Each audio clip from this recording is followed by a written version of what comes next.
All right, welcome everyone.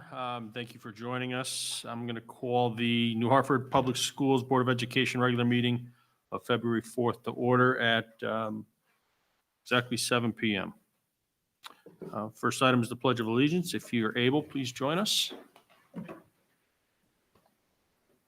I pledge allegiance to the flag of the United States of America and to the republic for which it stands, one nation, under God, indivisible, with liberty and justice for all.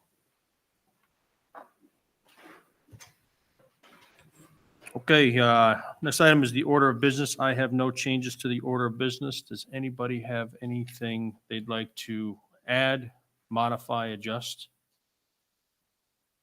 Okay, seeing none. On to item C, communications to the Board of Education. We do not have any communications between last meeting and this meeting, so we'll move right to public comment.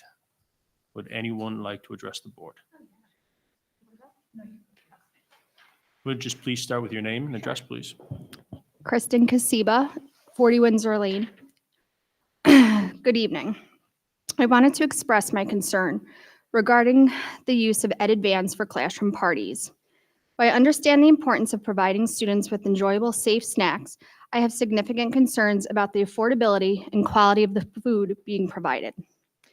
The cost of the food for class parties through EdAdvance is extensive, particularly considering the quality of the items. As a parent, I'm already asked to contribute funds for various initiatives, such as numerous fundraisers, gifts for faculty, Teacher Appreciation Week, and end-of-the-year celebrations. It could be quite overwhelming. Also, as a room parent myself, we often contribute extra, as it's hard enough to have parent volunteers. I personally spent $36 alone on snacks for my daughter's class party, as I refused to ask parents for additional contributions, as I refused for the kids to miss out on a fun opportunity of a class party. I discussed my concern with the Director of Student Services, who suggested I could let them know if there are any families in need, and he thought the PTO would contribute if necessary. However, the PTO's involvement with class parties is to organize the room parents for teachers to help facilitate communication and events that take place in and out of school. I personally believe it is extremely inappropriate for parents to be put in the position of discussing financial matters with others. It should not be the responsibility of any parent or individual to address someone else's financial situation. This is something that should be handled by the school, not the individual parents. Furthermore, there are numerous alternatives to EdAdvance's offerings that are not only more affordable, but also healthier, with options that cater to common dietary restrictions, such as dairy-free, nut-free, gluten-free, dye-free, and are made with non-GMO and organic ingredients. Unfortunately, some of these features EdAdvance does not provide. To make it easier, I have compiled a few examples of better, more affordable options that meet these criteria. I have it at home, I forgot it, but I could also email that to you, in their place of what they're offering. While I do want snacks to remain part of a classroom party, I believe there is need for them to be more affordable and accessible to all families. If the decision is made to continue using EdAdvance, I respectfully suggest that the board consider renegotiating the terms of the contract, especially given that we already rely on their services for our lunch program across all 3 schools. It is important that we strike a balance between ensuring students having fun during these parties with a reasonable snack and craft, while also being mindful of our families. I appreciate your attention, and I look forward to hearing your thoughts on potential solutions that could help make classroom parties, snacks options more affordable for the families. Thanks. Thank you, Kristen. Do you want to share that with us for the record, your letter? Oh, yeah. And then if you would like to email it, please do. Yeah. What do I? Elizabeth found it there. Thank you. You want me to scan it too? Please. Would anyone else like to address the board? I had same things, but I wrote mine in a notebook so I can come send an email. That's fine. Melissa Welzak, you need my address, 15 Spencerbrook Road. So my concerns and just thoughts were kind of along the similar line of Kristen's. So good evening. Thank you for allowing me time to speak about my concerns. My first concern is surrounding the safety choices being made. As a classroom parent, we previously had access to the classroom allergies, knowing what allergies were present. And we were given them as a classroom parent. We were given the list, not specifically what student had the allergy, but we were allowed to know what allergies were present in the classroom. So when we brought when we brought things into the classroom, we knew ahead of time. So now that information is not given to the classroom parents. So when ordering from Ed Advance, we have no idea what allergies are present in the classroom. Being a classroom parent for a fourth grade class this year, unfortunately, I ordered ice cream and there was a lactose tolerant child in the room, which I found out from my child. And that child who's lactose tolerant was not able to enjoy the treat, unfortunately. So that's just a concern that I have. And then secondly, the nurse still has to check all classroom snacks when we order from Ed Advance anyway. So for these allergies, if that was a concern, that was a reason for going with Ed Advance. I wasn't sure that it was really alleviating any of the checks and balances in place anyway, because the nurse is still checking everything that's going to each class anyway. So that was just kind of something I was thinking, why is that being put into place for the safety and concern of the children if the nurse is having to do that check and balance anyway? Another concern that I had was kind of along Kristen's thought, was the money and flexibility. There really is no flexibility in this new system in a world where we really need a lot of flexibility. As parents, we know that flexibility is really key. First off, you can only order in amounts of 20 or 24 for a school where most classes are under 20. It really causes a lot of waste. Recently in classroom settings, we had 4 or 5 extras and the kids unfortunately fought over the last ice creams, which you know is going to happen. And we kind of are able to account for this when we bring outside treats in. We're able to account for 2 per child or exact amounts, and we are able to do that beforehand. When we get there with this system, the treats are automatically there and we're not able to account for that. So they see all the treats and just assume. While it might not seem like a lot of money, there are 4 parties per year that we need to deal with as a room parent. And if you order just fruit and a cookie, it's anywhere from $32 to $44 per party. So it's about $120 a year. And that's on the lower end for the parties for the year. And myself as a room parent, when you're given the room parent list, you don't have access to every parent in the room. A lot of times parents will take their name off the list and they don't want to be accessed as a participant in the room. They take their email or they'll even go as far as remove their child's name from the list. So it becomes a financial burden to the rest of the class. In my particular class, there's 3 other children that are not able to be contacted. So being the room parent, I fronted the $75 for the 2 parties that I threw initially. And I did eventually ask for reimbursement and only received reimbursement from 3/4 of the class.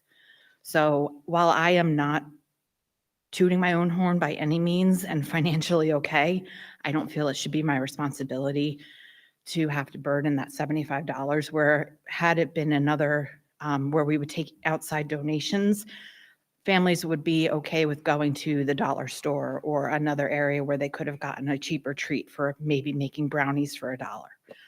So those were just some of my concerns. And if it was something as simple as, the allergies being taken into consideration, I thought that really wasn't being alleviated because the nurse is still checking them. So thank you for your time. Thank you. Would anyone else? Dan? Good evening. I don't know if I need this. Dan Jerem, 535 Town Hill Road, former customer. Had 3 children go through your school. In January, a couple things, nothing too intricate. In January, the Board of Selectmen were dealing with volunteer recognitions, and it comes to the thought that we don't thank our volunteers enough. Being on the Board of Ed isn't easy. I'm sure it's going to be, we're heading into budget season. I'm sure it's going to be a challenge, but thank you for everything that you're doing. Not a lot of people here tonight, but it's not an easy job, and we're appreciative.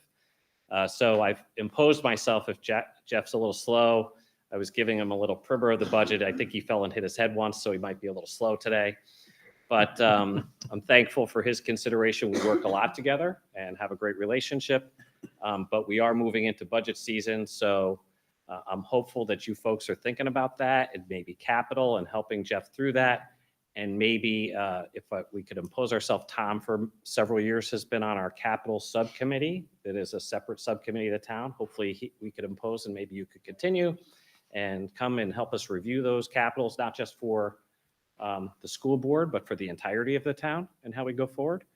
So that'll be coming. We're kind of a little bit off kilter this year because our audits, like a lot of small towns, seems like there's just not a lot of auditors.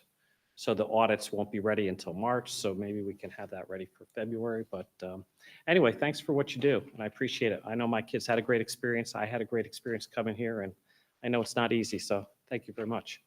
Thanks, Dan.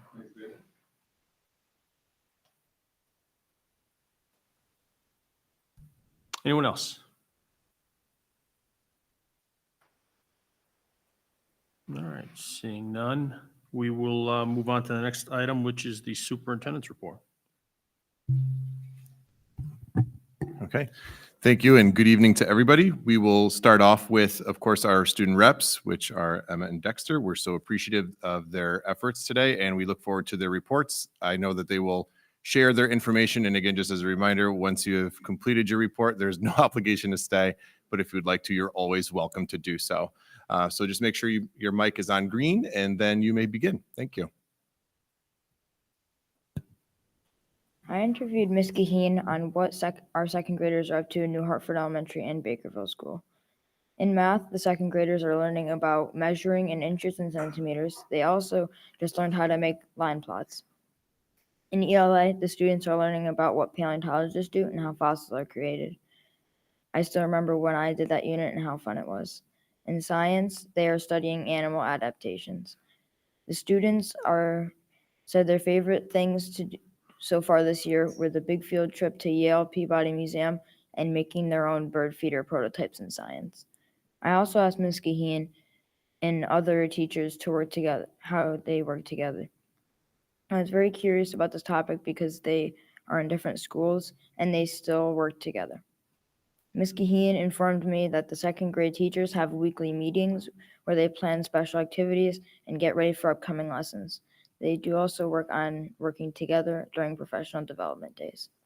Thank you.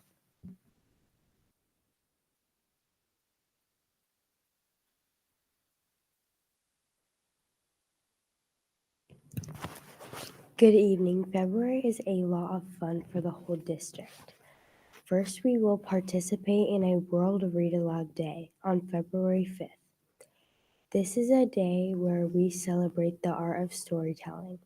A special guest from our community will come in to all of our classrooms to read to us. Some of our readers are the Board of Education members, our first selectman, Mr. Jerem, our superintendent, Mr. Sousa, Lions Club members, Beakley Library staff, and Mrs. Barden from Barden Farm. One thing that is really special is that they donate the book to our classroom. Thank you to Mrs. Whipperman, Mrs. Mathis, and Mr. for organizing our World Read Aloud Day. On February 6th, we will have the 100th day of school. It's a day to celebrate our progress in school. Depending on your grade level, kids might be able to bring in a collection of 100 things or dress up if they were 100 years old. Every year we have a kindness week from February 10th to February 13th. We will do all sorts of kind and fun things. Monday is Peace, Love, and Kindness Day, so wear tie-dye. Tuesday is to work out problems with Kindness Day, so wear workout clothes. Wednesday is a dream of kindness and wear your pajamas to school. Last is Thursday, Love How Kind You Are and Wear Valentine Colors. This week represents showing kindness to everyone. Together, our schools are showing kindness by showing that we care. From my experience, I feel like I had a nice and kind environment in school. Ruler teaches us how to come together and let everyone feel like they are in a safe and supported at school. Everyone works hard to be kind to each other. Thank you very much, student reps. Appreciate it very much, all of the updates and the ongoings. And they did steal, you're allowed to steal my thunder anytime you want because you're the students and you're the priority, but Read Aloud Day coming up tomorrow. We're super excited about it. So thank you to all the volunteers that are going to be in our schools reading aloud to our kiddos. I will be in 5th grade, if I'm not mistaken, and reading Rube Goldberg. So I'm looking forward to that in Mrs. Daigle's class and maybe another classroom as well. So looking forward to that. So thank you again, both Emma and Dexter. Appreciate it. All right, other pieces of information that I wanted to share under the superintendent's report, there are a couple items. Number one, our tools for schools indoor air quality component is completed, and all of those pieces of information, all of those reports, a great thanks to our school administration, our school custodians for taking the time to work through our tools for school, and also Enviromed, which helped train us to meet the statutory requirements for indoor air quality and HVAC. Those reports are all online. They are under the Board of Education website per state statute. So if there are any interest, please make sure you look at those, read them. If you have any questions, of course, follow up with me or one of the school admin. For our indoor air quality updates, I have to give a huge shout out. When Enviromed came in and took samples of our air and looked for mold, dust, all sorts of particulates, they found our schools to be extremely clean, and they do a lot of work throughout the state of Connecticut. They said they did not find any that were as clean indoor air quality and as pristine as ours. So a huge kudos to our custodial crew. That's really, really powerful to know that they take extremely good care of our buildings. So kudos to our staff. The component that will be posted also on the website shortly is our HVAC upgrade. So we're just waiting on a couple reports from our vendor, Enviromed. Once those are available, those will all be published on the website. So just want to make sure that everyone is aware of that. It's part of our statutory obligation as a Board of Education to ensure the safety and the indoor air quality, and that our HVAC systems are up to date and doing exactly what they're supposed to be doing. So that information, like I said, will be posted shortly. Up next, I just want to quickly transition to Mr. Jerem. Thank you so much for being here, sir. And I did dust myself off when I fell, bumped my head. I'm good to go. But I do have a 5-year capital just I want to share with the Board of Education, just so we know. It is, and I'll steal the words of Mr. Jerem, it is a fluid document. This document does not lock us into anything. This is just what the future plans would be. Let me just share 1, 2, 3, 4 copies to my left and then to my right.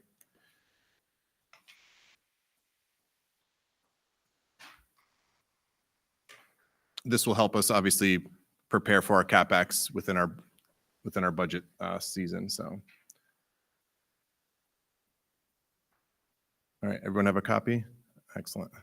So first and foremost, a tremendous thanks to the Board of Education, Board of Selectmen, and Board of Finance for supporting our school security grants. You'll see that is not listed on our 5-year plan anymore because we are rounding completion of that probably at the end of this school year and a little bit maybe into the next. Some of the other items of priority that you'll see there, you'll see the Antolini floor, which has been plagued by moisture from a slab underneath, and tiles are popping up. Our custodians are doing their absolute best to remediate by removing and gluing down new tiles, but with moisture underneath it, it's kind of a fighting, losing battle. So we'll be looking to remediate that floor. That is not projected until next year. You'll see on the 5-year plan. Outside of that, we have a Board of Education Dodge Caravan right now that is falling apart. It's rusting. I have photos that I could certainly share. We've had spark plugs and pistons and all sorts of issues with its engine. It's coming to the end of its life. That's another item that's more of a priority now than it is later. So you'll see that in the requests for this upcoming 26 school year budget. Outside of that, you'll see 5 years out. We do have to start paying attention to our underground storage tanks, which will be coming to the end of their life. They were installed in the years 2000 and 2001. They are registered with the UST and DEEP, which do not make our jobs easy at all. However, they do need to be replaced. So we'll be looking at that and developing a plan going forward, but that is about 5 years out. So I just wanted to share the plan. Again, fluid plan, non-committal, but outside of the short-term goals of next year, the others are more long-range goals. Technology continues to be a refresh item that we're constantly looking at and making sure that our devices are all up to date, students first and staff as well. So those are the main priority items. If there are questions, I'd be more than happy to field them or explain any additional pieces before moving that on to CapEx. Yes, Kristen. Can you explain what the minivan is used for currently? Yep, absolutely. Thank So you. the minivan is currently used as a mail courier between all of our buildings. Also, if we need to move equipment from building to building, so not just mail, but sometimes when students transition from one of our lower elementaries to our upper elementaries and they have equipment they need for whatever their disability may be, that's another thing that we use it for. Also, when if students were outplaced and we need to recuperate some of the equipment there, they'll go out on site and retrieve it. Also, we do a great job if a shipping cost is too expensive and our guys can go out and get something when we're ordering things. We're always looking to save money. Our guys will get in the van, go and pick it up and bring it home. So those are some of the uses for it. You're welcome. Jeff, on the. Yes, ma'am. On the floor, Yes. the people, I put. It's okay, sorry. The green button. Go ahead. The people that originally put in our floor, are they responsible for any of whatever is happening to it now? Do we get money back from them? Are they going to help with the cost of replacing, repairing, fixing, whatever? Excellent question. So I researched that probably my second year in, and unfortunately they were not aware of the moisture. The moisture problem didn't exist at that particular time. So they didn't void any of their warranties or any of that. But great question. Okay, I was going to say septic tanks. The oil tanks, are they single wall or double? Single wall. Yeah. Are you able to, because they're single wall, are you not able to extend their life expectancy like another? Correct. was it Yeah. 10 years? Yeah. They've been extended as far as they can be. And if you look Okay. at the regulations for DEEP, like I said, they don't make it very easy to continue to extend that. We have them inspected every single year. We have water removed from them every single year. Tightness testing as we see fit when it's needed. Parts are constantly replaced on them as needed, whether they're bolts that are corroded or things of that nature because they are underground. But they are looked at every single year to ensure that they are not leaking, causing an environmental hazard. But they do get to the end of their life expectancy, and we are responsible for the replacement of such. And we have 4. We have 2 at Antolini, 1 at Bakerville, and 1 at New Hartford Elementary School. So it behooves us to start creating a plan, working with the Board of Finance and the Board of Education to make that happen. We're 5 years out. It behooves us to start making a plan in terms of having those remediated and removed and replaced. Are there any grants that we could apply for that would help with the cost of Not- replacing them? Yeah, not that I'm aware of. I've researched that on the USDP website and I have not found anything. Is there any way to do it? I'm sorry, Tom. Is there any way to do it in conjunction with the ones that are being replaced at the town hall? No, I think Okay. the life expectancy might be a little different. Dan can certainly chime in because he's in our audience, but Thank you. First and foremost, single wall tanks are not eligible for extension. testing and extension by default. Second of all, it's such a hard job that contractors shy away from. Mhm. So we just pulled ours and we're gonna run for the full 30 years because we couldn't get contractors to bid on it. Yeah. It's just such a difficult endeavor. They're worried about deep liability and what happens with this and that.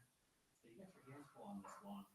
And ours are 25 years old, so the board of selectmen basically are taking on this, if we get 30 years out of the tanks, full 30 years, okay?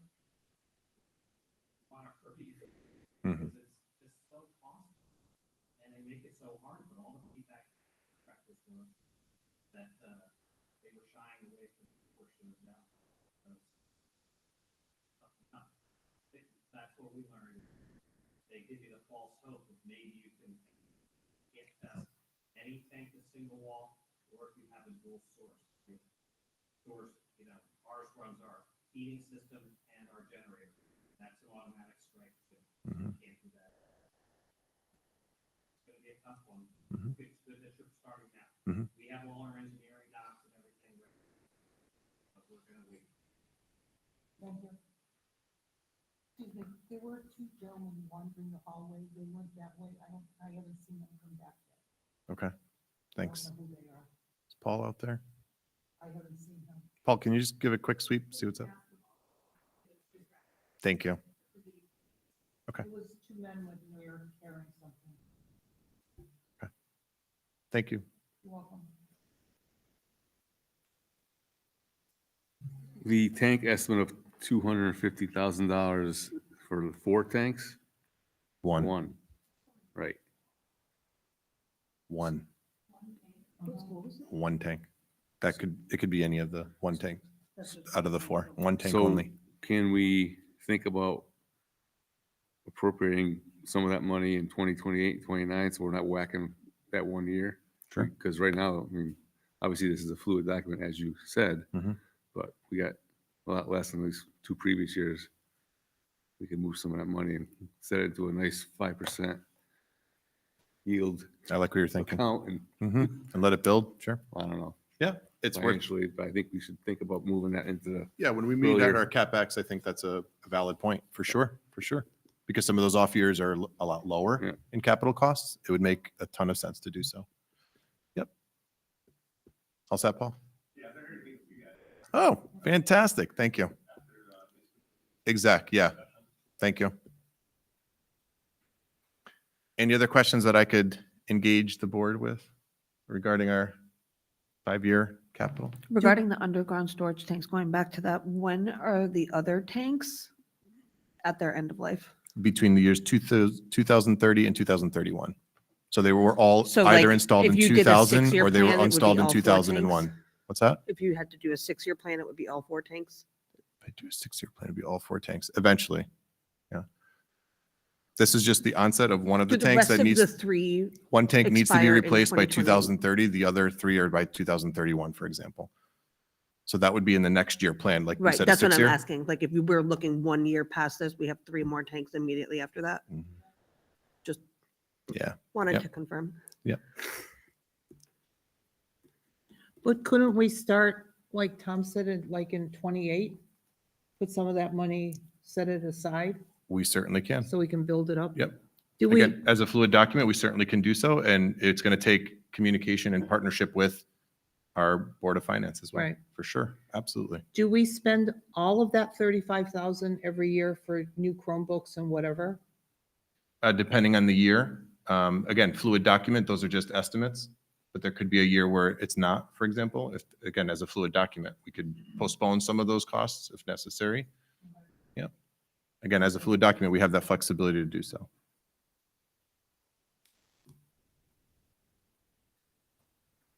Right, and something as big as 4 tanks may be a bonded issue. Yeah, I don't want So to. you're sending a message to your Board of Finance, this is a big ticket, Mhm. you may need to borrow some money and spread this out over a couple generations. Something's gonna last if you put, obviously you want to put double wall tanks in so they can go for 40 years, Fiberglass, yeah, right? dual wall. Mhm. But you gotta send a message.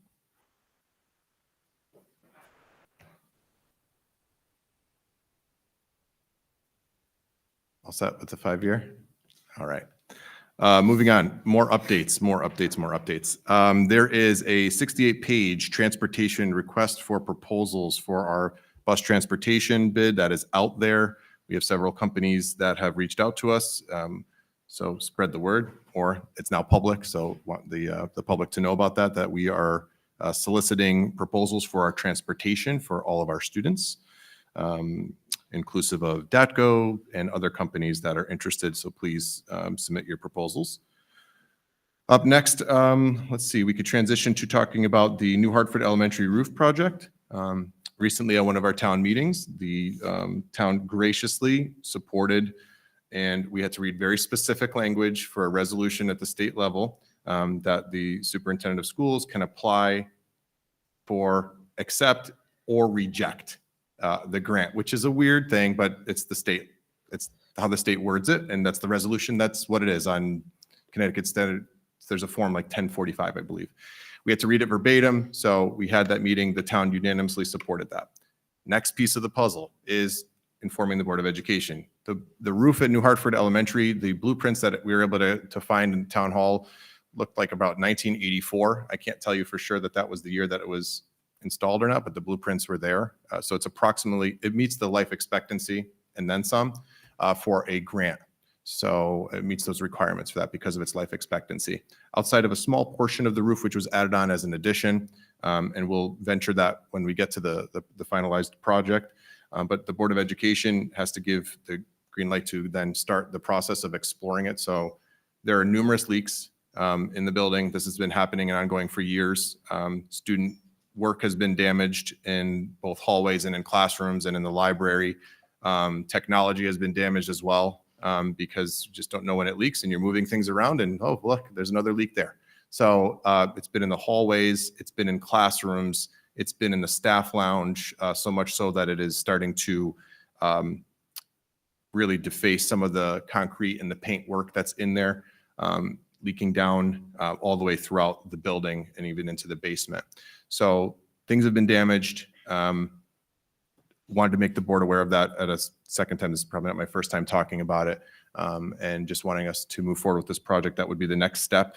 And then I will, of course, come back to the Board of Education with updates regarding specs, engineering. I'll be working with Dan to complete that as a mini construction committee or building committee, if you will. Dan and I are going to be serving on that. It doesn't have all the bells and whistles, like we're picking different colors. We're looking at a very simple roof replacement. So wanted to share that with the board, and I could, of course, engage in any questions that the board may have regarding the roof replacement. We're looking at about a 50%, maybe 50.52, depending on, it changes every year, reimbursement for the roof project. So if it's an $800,000 roof, $400,000, but we have to follow very specific requirements and guidelines, 72 questions that are listed that we have to go through, make sure that we follow everything to receive reimbursement for the project. So that's that. Questions? Do you need a motion to get this started? Yes, You have please. something written for Tim? I provided, no? Okay, I'll get something. I can get it real quick. It was in the email, just as a, I have You the got it? email up. I can do a motion. Okay, you do it. fantastic. Oh, great. I still have my microphone on. I would like to move that we consider that we allow Jeff to begin the process of collecting information to submit to the state for an approximate 50% reimbursement of the roof project for New Hartford Elementary School. I'll second that. Oh, there we go. I'm sorry, can you say that again, but a little bit slower? We can send you the email. It literally just read the email. Look forward to the motion. Is there any discussion? Yeah, I don't have that.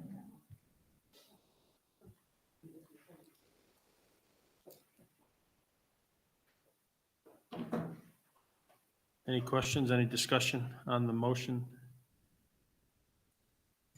When are you going to be doing this roof? Next summer? The plan is for this summer. Oh, okay. Do you have any contractors lined up for this early? Nope, got to follow very specific rules by the state. Got to get motion at the town meeting, got to get the motion at the Board of Ed, then there's so many steps that you have to follow very succinctly. Otherwise, they disqualify you from a reimbursement. So we're going to go step by step, very slowly, and I'll update the board as we go. And where do you go next with this now that we gave you our permission? So then Dan and I will meet, we'll convene and determine the next steps, what's required, what are the qualifications, put out a request for proposals, we need engineering. Those are kind of the next steps to come. Okay.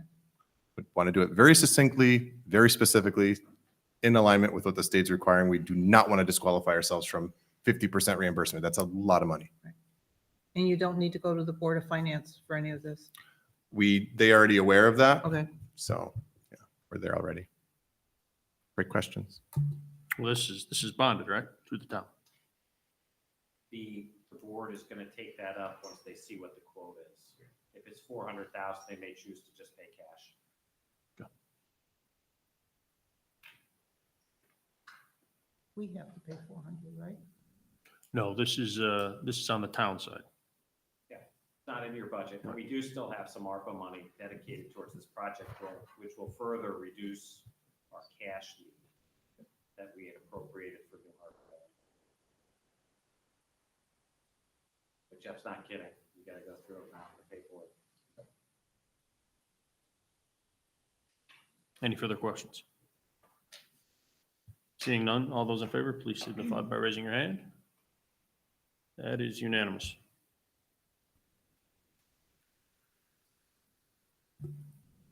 All right, moving on, superintendent's report. Staff updates. As the board knows, John Palucho retired. Who we've hired in his stead is staying within the family. Is Mark Palucho is now our new custodian at Bakerville Elementary School. We're super proud to announce that. And filling Mark's position in a domino effect is Frank Gallagher. He's now the Antolini custodian here. Brianna Boyajin is one of our new paraeducators at Antolini, and Jessica Bielik is also one of our new paraeducators at New Hartford Elementary School. Those conclude our staff updates. Quick update for K-8 Curriculum Council. Again, just as a reminder to the board, that is New Hartford, Heartland, Colebrook, Norfolk, Region 7, and Bark-Hampstead working together for a curriculum council. We had our second meeting and we have completed our bylaws. Those are completed. We'll now be working to determine what the next steps are going to be as a committee as we move forward. We're scheduled currently to meet 3 to maybe 4 times a year, depending on the need, as we look at curriculums together for alignment purposes throughout our region. Up next, I have a community recognition piece that I received post sending out of our board packets. This was directed to Bakerville School, and it came from Siobhan Kramer and Alicia Donovan from the Susan B. Anthony Project. It reads, "Dear Bakerville School, thank you. Your support for Susan B. Anthony's 2024 Adopt a Family program has made another successful year for our clients. The generosity that is shown year after year is such a testament to how wonderful our donors are. This year, we had over 177 donors that included families, individuals, and businesses from 56 towns in Connecticut, as well as New York, Massachusetts, Virginia, and Florida. Your thoughtfulness provided 420 individuals with hope during a season that is often stressful for those who have experienced trauma or are in transition. These individuals included 38 single women, 4 men, 121 moms, and 257 children who received these amazing gifts.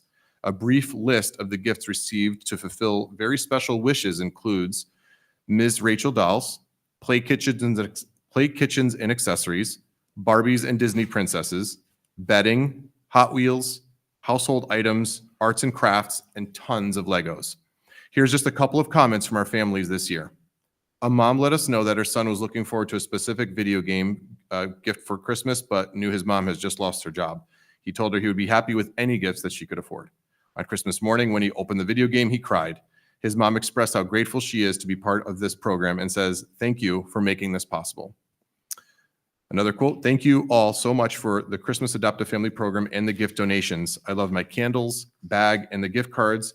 They're all very much appreciated. Thank you for your kindness, generosity, and huge hearts. I hope everyone had an amazing holiday and best wishes for a very happy new year." And that's with gratitude again from Siobhan Kramer and Alicia Donovan, Executive Director and Adopt a Family Coordinator. So kudos to the Bakerville School for their contributions and making a difference in people's lives. It is noticed. So thank you very much. Also in community recognition, and I'm probably embarrassing like my admin because they didn't know I was going to do this today, but there are also various efforts at Antolini School to support the families that were displaced. This is not something that's publicly known, but our wonderful Dr. Carroll, as well as staff, has been working very hard to help behind the scenes to take care of families all the way across the United States. So thank you for that.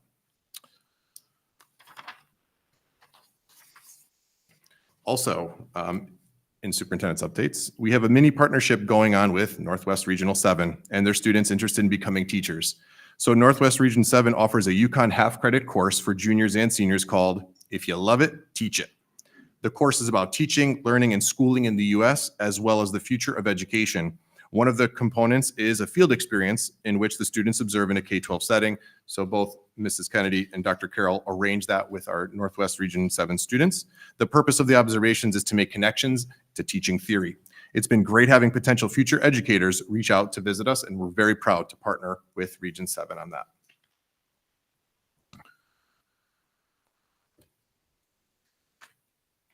I want to make sure those are all of my updates. Give me one other quick moment. Yep. I'm good. That covers it. Those are the superintendent's updates. Take it away, sir. Back to you. Okay, thank you. Does anyone have any questions for Superintendent Sousa based on his report? Okay, moving to the Board of Education Chairs Report. I have just one thing I wanted to mention today is, as Dan said, we are entering budget season. At our February 25th meeting, the target is for our superintendent to propose his budget to the board.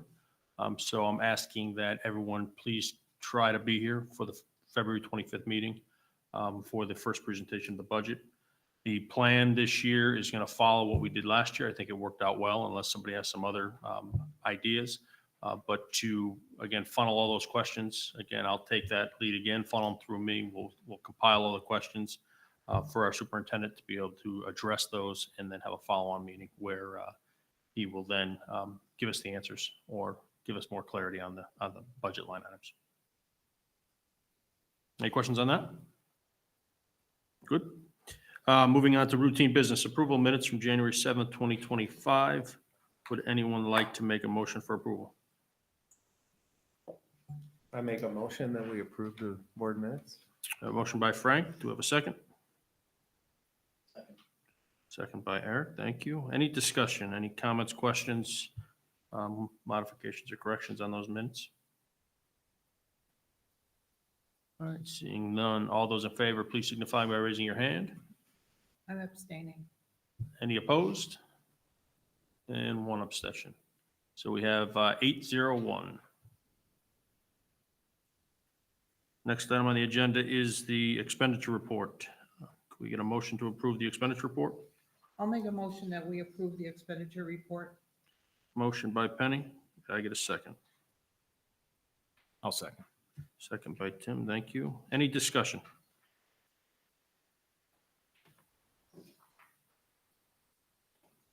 The one thing I was going to ask here was actually on the 23-24 audit and where we are with that. But I think Dan said that that is a bit backed up. March, I think you said, is when it's targeted, when we anticipate it. To the Board of Finance in the March. Okay. I doubt we'll have it ready Right. next week. They had reached out to us recently regarding our EFS, which is the Connecticut State method of auditing for all of the public schools in the state of Connecticut, and we have filed an extension, so we're in compliance. So we'll just await those results. Okay, yeah, there was a question that came my way in a conversation about the ups and downs within the expenditure report. And again, all of it settles out at the end of the year based on the fine budgeting and finance degree you have to be able to manage all that. But it's good to see when we get these audits, we can see where we landed the previous year, because then we do have the lapsing account that we can then fund or, again, on a shortfall, pull money back out. Right. Okay, any further questions on the expenditure report, comments? Seeing none, all those in favor, please signify by raising your hand. That is unanimous.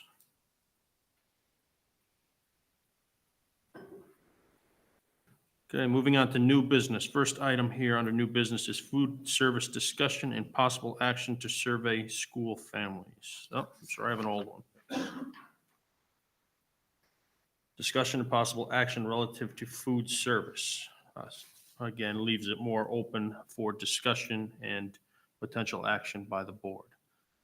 So with that, I will leave it to anyone who would like to start the discussion on food service.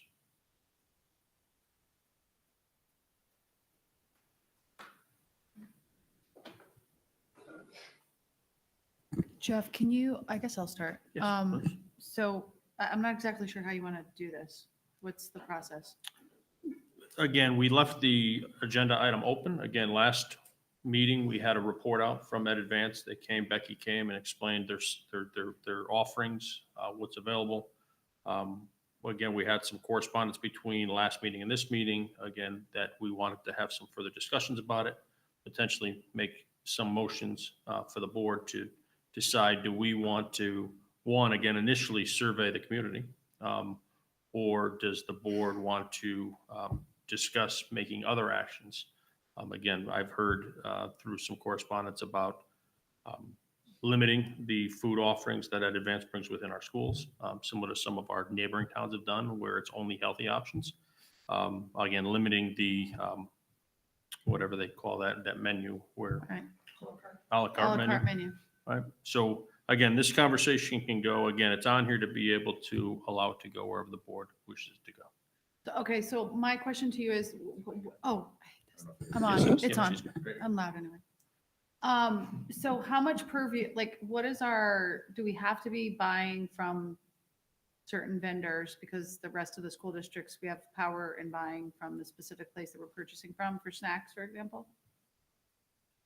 That's currently my understanding. So what is the place that we're purchasing from? I don't know Do we that have, specific like, answer. Becky we- knows those more than I Do do. we know the options that we're allowed to choose from? So like, do we know every single, like, instead of Doritos, do we have this choice, and this choice? Or do we just have to buy Doritos as an example? She would have that answer specifically for you. I know that there are options, but yes, they're definitely contracted for consortium and bulk, but I don't know the specific of what other options are out there. She would know that. We could ask to provide all of those for us, but I don't know what they are, what other chip options there are, for example. I'll probably say they're nothing. So, all right, so here's what I would like to see happen. So first of all, the stuff that we're getting is horrible. It has horrible ingredients. We've already discussed that. I mean, anyone in this room, if they want to read the ingredients, did everyone read the ingredients from the last time when she was here? Did everyone actually go through? Because there's a bunch of stuff that she didn't bring that we ended up going and looking, and the ingredients are even worse than what she presented. So if everybody's okay with feeding our, I mean, this is a bigger issue across the country, but the food that we're feeding our children in schools is contributing to the problems, many of the problems we have with our children in the schools to begin with. So either we eliminate those options or we find alternative options that are better ingredients to feed our children so that our children have better food when they're in the school district and the time that they're with us. It would be what I would say. So I don't know what those options are. I brought lots of options with me tonight that I buy, if everybody would like to see them. These are readily available. I'm gonna just pass these around. These are just a couple examples. If you look at the ingredients of all of these items, Do you want me to pull out mine too? and she has a bunch too. These are healthy snacks that you could easily get at Costco that have like 2 ingredients in them, as an example. So I guess what I'm saying is what do we have within our power to be able to purchase items that are healthier if we want to feed our kids snacks? And if we don't have that option, then I'd like to see those options eliminated and not given to them, and we come up with something else that, or we just eliminate. We don't offer it and we limit it like other districts do. Well, and I also know, like, I'm sure cost is gonna come up, but if all of these items are à la carte anyway, it costs, I don't think it should be an issue at that point, because if you don't want to pay for it, then don't buy it. Don't let your kids purchase it with the extra cash. That makes sense. Yeah, I would agree with that. That's sort of my position in terms of even taking any action on this, is that none of the parents who send their children to the school district are forced to engage with or purchase any food from the school district, and they have their own means at home to select food and send it into school to some of the kids. So I don't think any action is necessary from us at this time. The board should be focused on policy that advances learning and achievement, and the science regarding minuscule amounts of some of these ingredients hitting kids and actually impacting behaviors is not fully vetted. And I just think it's not appropriate for us right now. I would move that we table any action regarding a la carte menus or hot lunch items within the school.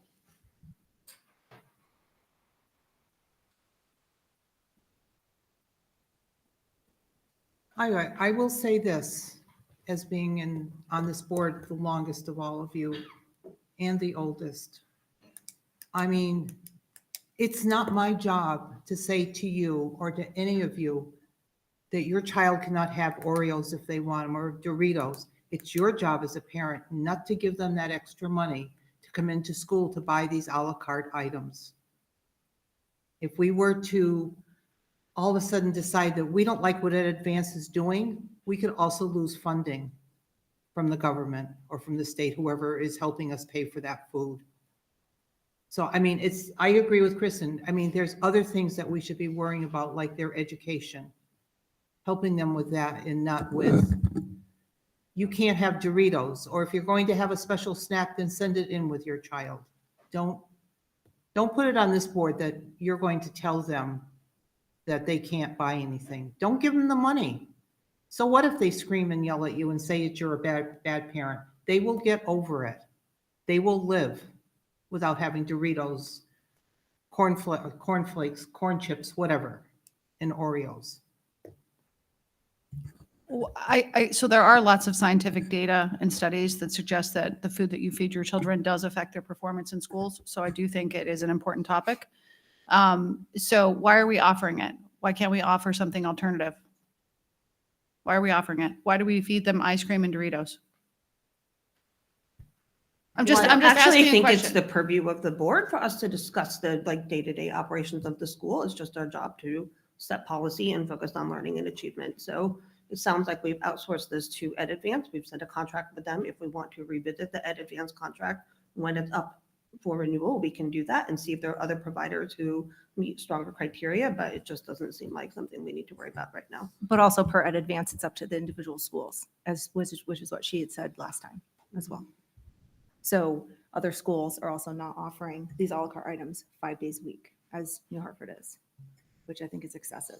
Jeff, are there any policies related to food service in our list of policies? I haven't looked.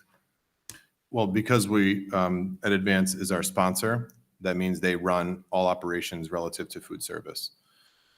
Because of that, we participate in the NSLP, National School Lunch Program. That's how we get reimbursement for funds. That's how they pay their employees at a net loss. I mean, you don't get a full reimbursement for every meal sold, for example.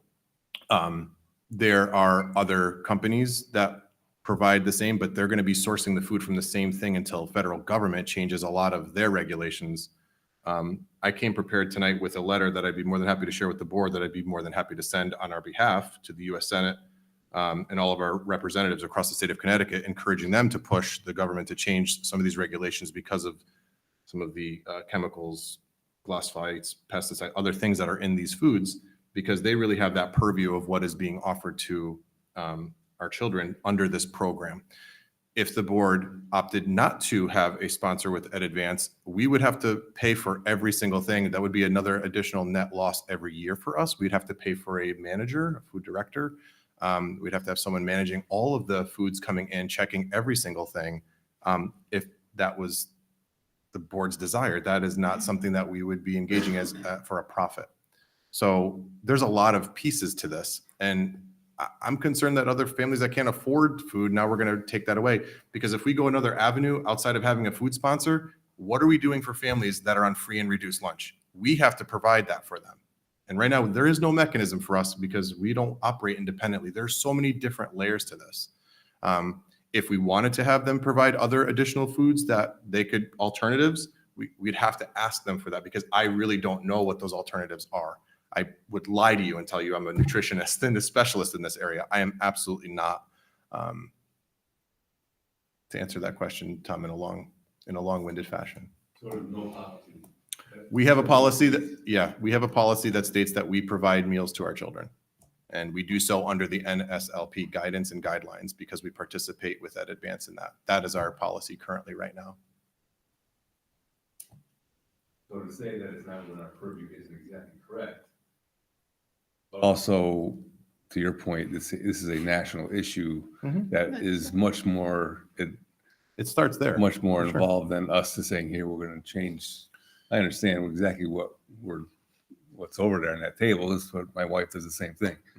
But to do that at this point would be a major overhaul of our current structure. And to someone's point about parents who are involved with free or reduced lunches, that would fall on fall. on us. I have a question for you, the snack bringers. You're talking about the snacks, right? You're not talking about the meals right now. I know the hot lunch part is a huge major issue. I don't think we can You're overcome. focusing Yeah, on at this the point, à la carte snacks. to start, yes. Do you really want us to get started on the actual No, food let's- ingredients? I You think- probably don't. One But I think this thing, is a But good the- so yeah. we're not talking about lunch, we're talking about these snacks. Well, we're actually talking about all of it, but such a major national issue, and there's no way like that's just a bigger issue. So what we're trying to say is, let's start a little bit smaller. Can we introduce something a little bit healthier as an option? My thought was when I saw the original proposal for today, it might not be a bad place to start with a survey of parents to see what they think, so that we're not representing a few voices, but has that been done? Where parents No. comment on lunch? No, outside of today's public comment on specific Ed Advanced food policy in the classroom, no. And that was my recommendation 2 meetings ago and even a meeting ago would be I to survey our think that's a constituents. good place to start, so we're not just speaking for ourselves, but we hear what the public thinks about it. So if we do a survey, I'd like the ingredients from all of the snack items sent home with the survey. So I'd like the parents to have the survey, if we want to do a survey. Yep. And I'd like the parents to have the food labels for the items that we're talking about sent with the survey so that they're educated on what's being served to their children or given as options to their children. Do you expect that to be in like a mailer? Because that's going to be expensive for us to actually send out a physical mailer that has all of that paper in it to all of the school parents. You can send the survey through email, and you can also send the food label items in the survey. Links. Yeah, just send the links. That's all you have to do. It's very simple. I can help you with that, Jeff, if you need help with an e-blast. I have a thought on the survey too. You could ask a few options like, this is just me. I'm only speaking for myself here, but I've always been a big fan of maybe the Friday, Pizza Fridays and that kind of stuff, where Friday they could have that stuff. Some of the schools that we heard from, that she gave examples from, do something like that, right? Ice cream on Fridays. Yeah, it So varies, yeah. you could put that as one of the options. Should it be every day, never, Fridays? Put those kind of questions on there. We could all look at the survey and refine it. Under the purview of the community outreach committee. We're gonna need it would be, right, and it should be under the community outreach committee. One question I have, as we talk with Ed Advance, so Ed Advance is our food service provider, but we give them, right, currently, they take full liberties in what they're providing to our school. Our administration doesn't get involved with that. Well, I would say that admin, I would say student voice. We're surveying students right now to have like student-centered meals. I know that's going on with one of our managers, Brandy. She does a phenomenal job. She procures local produce.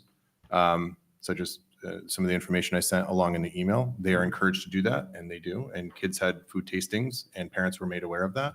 And feedback from the kids was they loved it. They loved some of the carrots. They tasted like candy, for example. They had like rainbow assortment of locally hydroponically grown lettuce and microgreens. So there are a lot of other healthy options. Are we doing a good job at promoting that? Probably not. And I'll take responsibility for that, but I'm not also the food nutrition services, but I am the superintendent. The buck stops with me. I need to do a better job of illustrating that to our community. And I could certainly do that. But it's one of the many options, right? But I'm a big proponent of choice and deciding for yourself what you'd like to ingest. But I also understand the board's concern and wanting to get ingredients out there. That's going to take time for Ed Advance to do. No problem. We direct them to do so.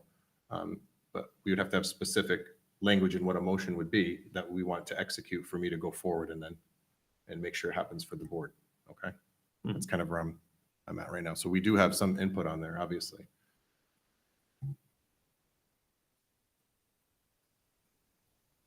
Any other comments? Right, again, in my opinion, I am on the side of it's not our role to restrict food offerings to our community without community input. I think that the survey is a good idea. I think that that survey should start with the community outreach subcommittee. They should come up with a survey, the questions that we feel are pertinent to this conversation. Anybody on the board is welcome to join that meeting and participate as a board member. So I'm sorry. Yep, I'm sorry. Yep. Get feedback elicited, but not everybody comes to the meeting that we don't. Yeah. We get in trouble. Yeah, exactly. Send feedback to the people. Send feedback. But the public can go, yes? Public can go. And also get information from the principals and school administrators, because they're here every day at lunch. They have their input on the survey. But don't forget too, any food that Ed Advance feeds our children, they're bound by certain guidelines as to what they can feed them. So they're not feeding them bad foods. It's what they are allowed to do as a vendor to us. Granted, the cookies and the chips are not the greatest thing in the world to eat, but I don't think it's our job to say to a parent, please don't send money in with your child. We're not offering these anymore. It'd be like the board saying, on Fridays, you will wear khakis and button-down shirts, everyone. We're not doing that. I don't think we're asking to do that. That's not what we're asking. We're asking not to, we're asking to provide alternative solutions But you're asking to get to rid of those Doritos snacks. and drumsticks and ice cream that are in the school systems. We're not asking to tell parents you can't do that. I'm simply asking the question, what is our choices as far as providing alternate healthy ingredient snacks to our children so that we are feeding them the best food possible so that they can be the best they can be in the classroom? We're giving them vegetables, we're giving them fruit. It's their choice if they don't want to eat it. It's not our choice. It's how you raise your child. If you raise your child to like apples and grapes and peaches and pears and celery and carrot sticks, it's fine. But if you just have a bunch of junk food around, it's not fine, really. But it's not our job to tell them what to do and what not to do. So, since I'm on the community outreach committee, I would like to, I want to be directed to this, go figure this out, because this is not going to get figured out. So my question before we even do that is, A, what are our options from Ed Advance, right? So if Ed Advance doesn't offer any of those items over there, how does that even, why would we survey the community and ask them, hey, would you prefer the orange chips over here or the Doritos? If they say, yeah, we want those orange chips. Well, okay, so now we go out and buy at Costco every weekend? No. So what do we have for you in options coming out of that Advance if that's where we're going to get our food, right? So she gave us, so it's either you offer what's Ed Advance has to offer, or you don't offer it. It's not like, no, Ed Advance, well, I want you to offer that. That's probably not even an option. So why ask the public if that's what they prefer? That's not even the question that should be on the survey. Correct. In my opinion, right? Correct. So the question is, do you want to offer? I would love to offer that stuff, but I don't think it's available to us, right? So are we going to ask them, would you prefer not to offer any offerings? Or to Frank's, would you just like to offer on Fridays only? Are you okay? Well, so we can't ask them, do you like what we're offering? Because if you don't like what you're offering, don't give your kid the food. Maybe, but as far as providing them the information about what we are offering, that might be something that's worth putting out there. We're not asking the question, would you, and here's what our school currently offers Monday through Friday. This is the ingredients in those offerings. Do you agree to offer those once a week, twice a week, 3 times a week, 4 times a week, 5 times a week? Not at all. That's your survey. Comes back, everyone says offered every day. But only for the a la carte. Again, I don't think we have any ability to change what we offer, only how often we offer it. Am I mistaken in that? Because I don't want to go have a subcommittee meeting and spend 6 hours and try to figure out what we're supposed to shoot out there into the public. But you're talking just a la carte, right?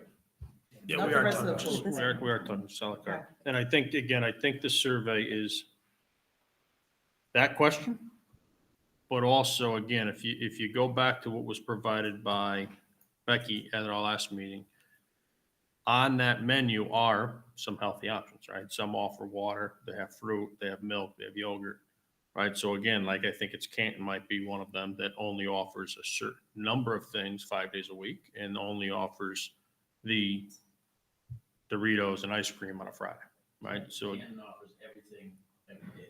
all right, there was one of those schools in that Becky had provided. But, you know, if we want to create a survey, it has to start somewhere, right? And it can't be a 9-person board creating a survey. So unless we have another idea of where that survey is going to be created, if we want to create a task force to create that. I don't we can do mind that as creating well. the survey through this current subcommittee. I just want I want this current board to understand that I forget, who I are the don't members think on that board? On that me, Tom, Penny, Kristen. and Can we maybe as a start, find out what our options are first? Right? So like if we have a list that Ed Advance gets to pick from, what's on the list? I think that, I mean, again, we can get that list from Ed Advance, right? We can say, not what do you offer in New Hartford right now? What do you have as all of your offerings? What's in the co-op All of that your we're offerings. allowed to choose Right. from? And we use Yep. that as a starting point. Yep. And then from there, then we can, and then in my mind, I'd like to, send something to the parents, at least educating them on what is being served. You know, something go out. So again, I'll say, let's take back doing it through the community outreach subcommittee. Let's create a task force, right? We can do that and have a meeting, as long as it's not quorum, of a subset of members of this group. But So we have the outreach, why can't we just do it? And why What's that? can't the three of us just do it? because I think we want the input of those who are on this side of the table who are discussing it. see. So my opinion and my participation on the committee in relation to doing this is not valid because I just. You can, I don't think that you could be on the task I don't force. think that's not what we're saying. That's not what we're saying at all. That's not what we're saying at all. So this doesn't need to be a contentious conversation, okay? It's not a contentious conversation. We're just trying to figure out what our options are. And no, nothing went home to the parents about what the food labels are. Nothing went home to the parents. And I mean, I've read the menus every day and, the breakfast option is cereal. Okay, what cereal? I've heard from parents, it's, Cocoa Puffs or whatever, just a little more information for all the parents to see, I think would be greatly helpful. Like I want to know, what are the ingredients in whatever, the pizza on Friday? Like there's no information whatsoever anywhere on the websites or anywhere that I have access to unless I ask. But there They're are, asking again about non-a la carte menu items. Everything. but we're only discussing à la carte. And that's fine, but I'm also saying in general, I think it'd be nice to have ingredient lists on everything that's being offered. It's two It's just different it's informing parents. I know, for but it's them to two make different decisions. things that we're discussing. Let's worry about the other foods. How about ingredient lists on the a la carte menu items, because those are not available either. Okay. I think is there there a would be reason why we have to have value everything in hidden? doing a survey like this because with a family, it'll lead to discussions, maybe a little reflection on what their kids are eating, have a conversation that they really haven't thought about. A survey or? When the survey goes actual out, information of ingredients just going in? having that survey and filling it out could lead to a discussion. It could lead to, it's probably a good thing. How about if we just have a survey that goes out to parents that say, would you like the à la carte menus to continue? They include Doritos, ice cream, whatever it is that they offer à la carte, yes or no, and leave it at that. And if you want, list the ingredients that are in the à la carte menu, à la carte items. It's got to start with Ed Advance. We've got to speak to them. We've got to, Right, as and Tom was ask saying, them. we've got to find out what our options are and what they're able to do. And then that's how we can make the change. So we have to meet with We may them not be first. able to make change, right? And That's, may not we be don't able know to, anything so- until we find out what is available at Advance for the consortium and what we can purchase, if there's any leeway with what we can purchase. They probably don't have anything remotely listed up here, would be my guess. They're going to suggest, instead of Lay's, they're going to suggest baked Lay's. So I'm not Correct. sure anyone would be happy with that Right, alternative. exactly. They likely do not have healthy food options. But we don't know. So why don't we use that as a first step? We find that out.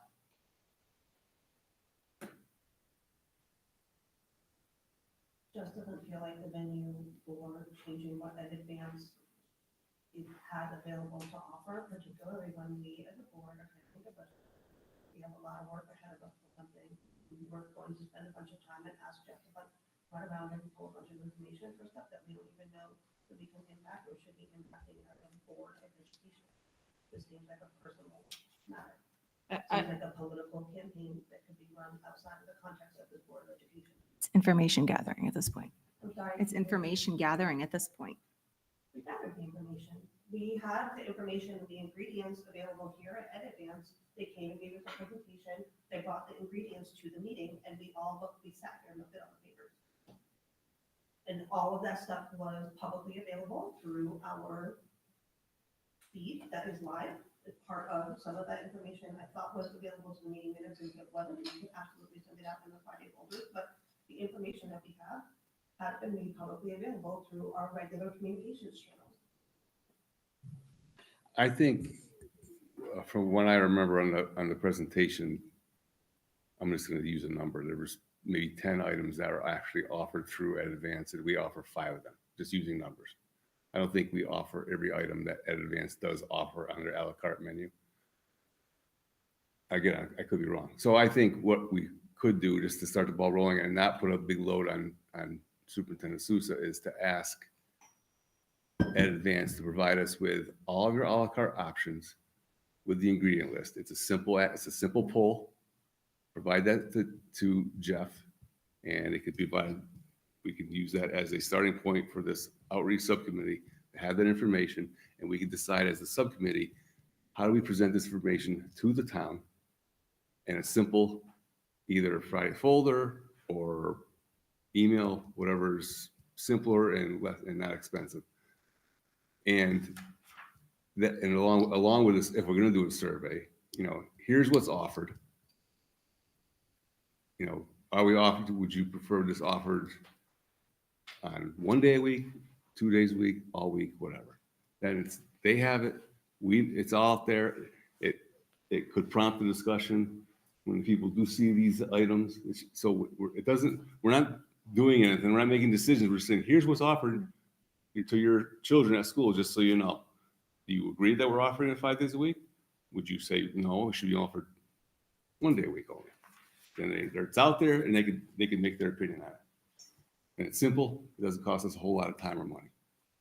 Yeah, I personally think we're kind of complicating this a lot right now. I think the easiest thing would be to me anyways, in my opinion, would be just to offer it 1 day a week, just on Fridays. Same snacks is fine. If you want to give your children different snacks the rest of the week, give them something else to bring with them. I think that would be a little bit easier.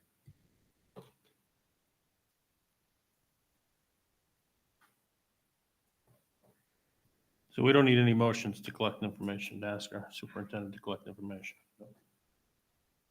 Does anybody have any motions that they'd like to put on the floor? Or do we want to wait for the information? I think we should wait for the information. Okay. I do think this is an important topic. I don't think it's a waste of time. I think it has every relevance to our children learning in schools. Just as important as the budget, just as important as anything else that we discuss here. So I don't think it's a waste of time. It's not a political issue. It's not a personal issue. I personally never let my kid touch any of the food in the school systems. Well, I'm There's a choice. No one that is engaging with this. I thought I was talking. I apologize for interrupting.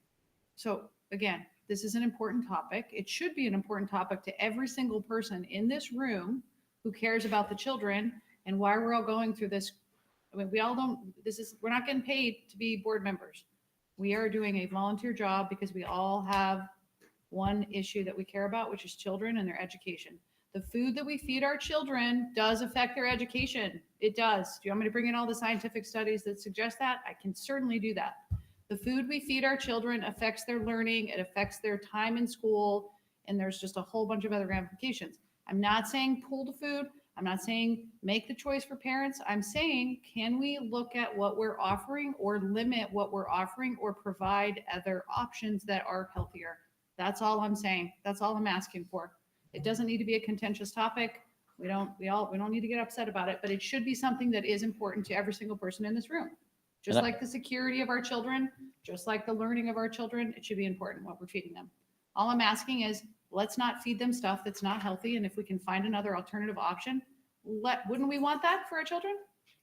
If we had healthier options, wouldn't we want to provide that for our children?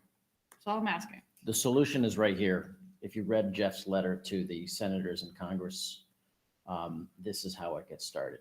So this is a good start right here. This might be all we need to do right now. So thank you for going there. That's where I was going to go next. Would anyone like to make a motion to ask our superintendent to send this letter to our representatives? I'll make a motion for him to send it. Thank you for doing it. It's very well written. And I second.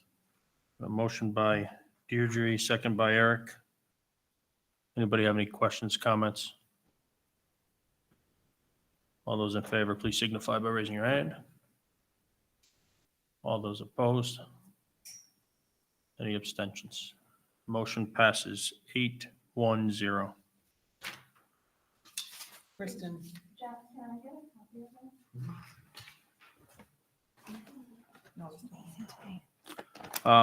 So before we leave this topic, Jeff, can you inform the board or tell the board again, we had a couple individuals talk about the use of Ed Advance for classroom parties and for classrooms. Is that something mandated by our administration? So it's more than a quick response. And it has different layers. So we are very conscious of students, their allergies, and that's the primary driver. There's some mandates components to it with a wellness committee that we have to establish and review every 3 years to ensure that we're doing the absolute best to educate our students about the food that they're ingesting and also to educate our parents about that as well. So that's a component of it. That's the mandate that's behind it. We have to complete a assessment inventory called the WellStat, and Mike is leading that effort with a stakeholder group.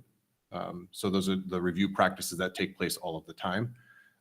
In terms of having Ed Advance involved, that's the primary driver was, again, to eliminate or to be more considerate of the allergens that are in foods and that impact kids versus foods that come in and, again, have to be checked and verified against an allergen list. So there's many reasons why we've contracted with Ed Advance to provide those foods. And that is, again, a decision made by our wellness committee in conjunction with our educators, our administrators, and our district as a whole. Again, just considering the number one priority is the safety and well-being of our kids.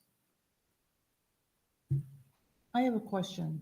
When did we start having Ed Advance come in and run the parties in the classroom for holidays and whatever? This year. This year? This year. Because in previous years, when my grandchildren went to school here, it was the room parents that did the parties. Like one of the ladies said, all the food has to come in through the nurse. She checks everything before it goes into the classroom.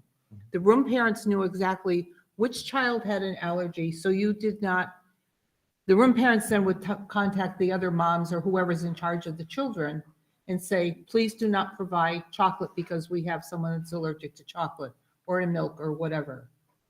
But we never, when my grandchildren were here, which was just a few short years ago, we never had some outside agency bringing the food into school, costing our parents money.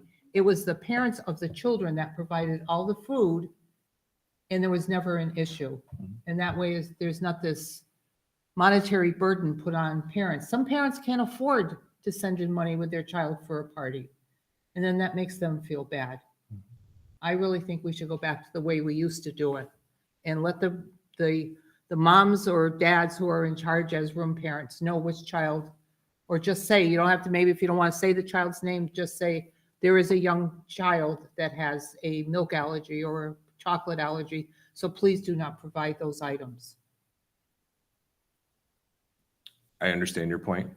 My job as superintendent is to protect the board from liabilities, and when foods are coming in and I can't tell or know, because I'm not there looking at all the food ingredients, and something gets ingested by a child and we have an issue, then it's my job to protect us from that. But it is So the with nurse's eliminating- responsibility when the food Can I- comes into school I can't to look finish. at them. I'm sorry. I didn't mean to That's interrupt. okay. It wasn't finished. I'm sorry. That's Go all right. ahead. I lost my train of thought. Please go ahead. I'm done. Jeff, was the reason the outside agency, can you help me understand that we started providing food for the parties through Ed Advance because of liability issues? That's one, for sure. With So do other allergies. schools in the like other districts do the same I thing? could Do tell we you other know? districts don't even let foods in the buildings Oh, they because don't it's let so foods in the restricted building. completely. We don't even do food. That's previous districts that I've been in. It's not even permitted. There's no food in the classrooms. When we're celebrating, we're doing it with other means, whether it's games, board games, whether it's books you bring in, any of that. That's, But why are we having like, why do we need to, I'm not, again, I will please root don't it- yell at me and I don't will get root it- contentious again in this conversation. I'm Yeah. just asking the question, why are we having parties with, does it have to have parties with food and other stuff? Or can we have another type of party where there's no food involved? we could certainly have other types of food other types of parties where there's no food involved. I think it's rooted in tradition. All right, that was what I was going to ask you. That's simply what I believe. So we've had parties where food is involved in the past, so we're just going to keep doing the same thing because it's rooted in tradition. That's sort of where we're at right That's my now. understanding. now. Something as a teacher, I've noticed is parents are getting less involved. We quit doing our silent auction in our school because we could not get enough parents to participate. And when you move to Ed Advance, these things are great because they talk about community outreach. They get the community involved. It's fun for kids. And when you outsource it like that, you start to lose that connection of people coming into the school. It's important for community outreach. Jeff, have we ever had a situation where there's been some issue with the parents bringing in food? Or you're just trying to protect against? I'm trying the to risk? protect against that. Yeah. That's my main job. I could tell you in other districts that I've been in, absolutely, there's been issues. There's been issues. Absolutely, because you don't know all the ingredients Right. of every single thing. And the parents with good intentions, Right. not with bad intentions, are bringing in a food that maybe wasn't checked. And now we have an issue in the classroom, and then it's a lawsuit. It's a liability. Again, from previous districts that I've been in, that's just been eliminated completely. I think this is just something that's stowed away in tradition, and we don't want to be the fun sucker outers of every opportunity in the elementary level. I get it, but there's serious considerations to take when thinking about food in the classrooms. I think again, I agree, right? I agree that we need to protect ourselves, right? We don't want somebody to receive food because we don't know ingredients. I think that the other side of it, of the cost, needs to be considered, right? So if we have students that are in a room that can't pay for that food because of their own means, that's unfair to them. So I think we need to rethink how we handle those situations at a minimum. For children who don't have parents who can, what about, like, do we have like non-food or like other party items that we're using in the classroom to celebrate birthdays? Like, if a parent doesn't have the money to bring it in, like, what's happening with it? Sorry, I don't mean to steer directly at you, but I just don't know. Jeff, I'm sorry, who's paying again? Who is Hang on. paying? Wait. The Oh, question was just asked. Yes, Kelly, go ahead. Actually, so for our wellness policy, we don't allow food for birthday celebrations. A lot of teachers do like birthday book or special day for the child. So this is just like classroom parties that are like pre-scheduled, like. Have 4 a year currently we have 4 current celebrations for the course of the year under our policy. And what are the what is it again? And how much is it a year? I don't know So the I'll cost give for you Ed now. Advance. I don't know that. Well, no, I'll say just, I'm a room parent as well. And so there's like, 4 celebrations. I paid $36 last week. I wrote a check for ice cream and it killed me. But anyway, I'm not asking to be reimbursed for that. But the other room parent, she'll do a list like, oh, if somebody wants to, bring in plates or, this for the craft or whatever. So it is, a combined effort, but, and some parents will give more money, for others who can't or whatnot. So there's never been an issue as far as that's concerned, but I can see where it becomes one with money. So And it sounds to me that money is not just a food problem. It's just Correct. that Ed Advances, like parents are outlaying money for stuff, for classroom celebrations. Ed Advance's offerings are more expensive than the parents have. And if there needs to be a food element, they're the only option. Is that fair? Like we don't have to have food, but if we have food, it has to be through Ed Advance. And because Ed Advance's offerings are more expensive, it's costing the parents more money on top of stuff people are already outlaying for other party supplies. Right. That's right. Parents used to be allowed to make things. They used to be allowed to make, used to. We can't, I'm sorry, I'm sorry, we can't. Oh, sorry. Sorry. Yeah. Yeah.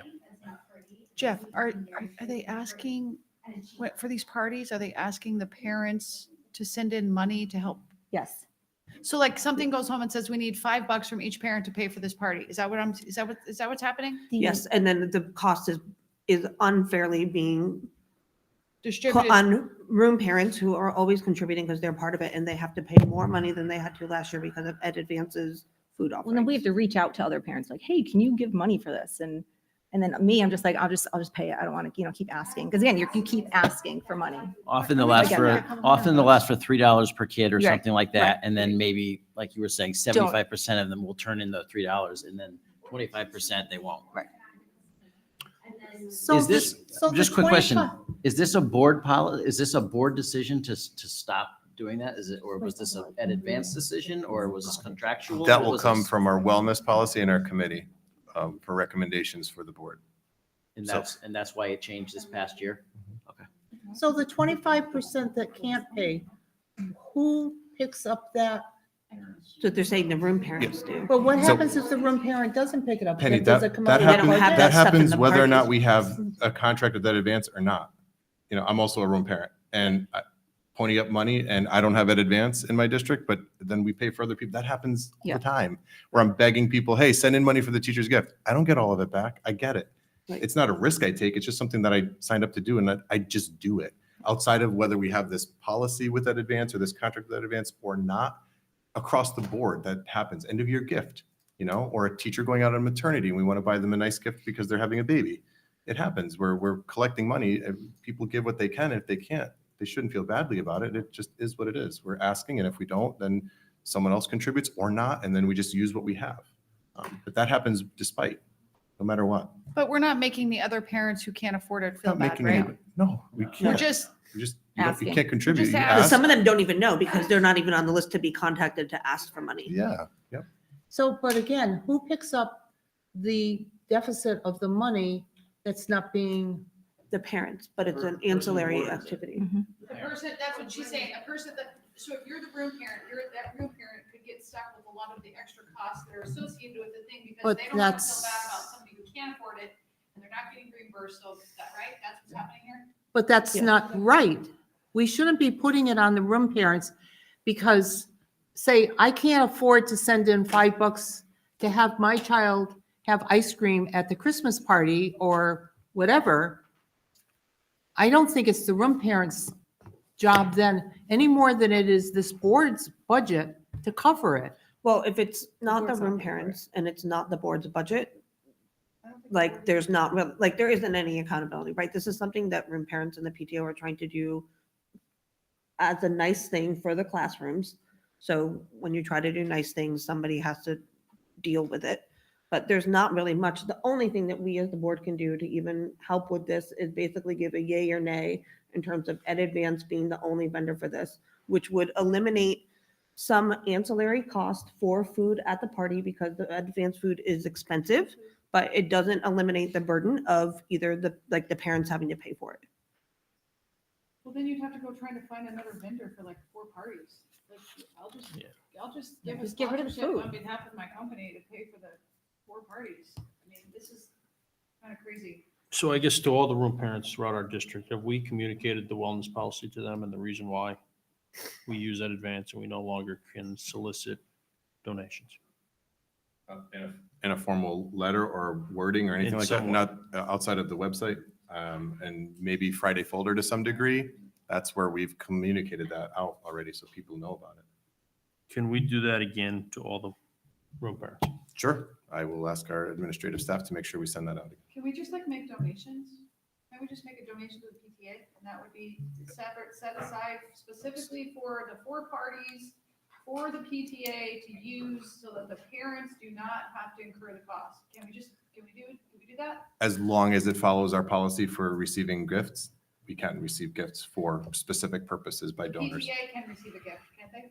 PTO. I know that the Board of Education can, the PTO's maybe got different bylaws. I don't know all of their bylaws, to be honest, but the Board of Education has very specific policies in receiving gifts with specific purposes in mind. I think the bigger ask from the parents, and I apologize if I'm stepping out, is that they would just like us to amend the Ed Advance contract so that they're not the only vendors that's allowed to bring food into the classroom. That's the real only remedy they're asking for, regardless of who's paying for it, regardless of what's going on. It sounds to me that that is like the very specific ask that was within the board's control when we renegotiate the Ed Advance contract. Is that what they're asking? That's what I have for my notes as to, we were asked to explore the cost and to see if we could renegotiate that. That's one of my notes that I wrote down. from Yeah, either public the comment. cost to remove the, like, it sounds like what is new to the contract is that they're the only ones allowed to do it this year. So regardless of what their cost is, the issue is that parents cannot bring in other food. So if we amend the contract to say, you can still provide food, people can get it for you and pay whatever $500 per cupcake that it is, but the parents have the other option to bring in other food regardless of who's paying for it. And I think the payment piece, and I really appreciate and fully will be one of those parents who's writing checks to bring food into classrooms like next year. I can't wait for it. But like the fact that parents are paying the money is not what really the issue is. The issue is they don't have any other options on where they're putting their money. Does that seem like a good summary to everybody in terms of what's going on? And again, what is actionable for us, which again, what's actionable for us, it sounds like to me is amending the Ed Advance contract so that they're not the exclusive provider of food for classroom parties. I would prefer to see them go back to the way it used to be and have room parents do it. It is the nurse's responsibility when the food comes into the school to check everything out and split the burden of the parties amongst all the parents and not be paying this money to a vendor because they must have some, I'm sure there's some hidden costs in there someplace. And they're not just paying dollar for dollar. Well, yeah, but just like if we take it out that they're the exclusive vendor, then parents can still opt to use Ed Advance if they want, but other people like don't have to. But it would essentially be allowing people to bring food back into the classroom the way that they were, which is what you're asking for.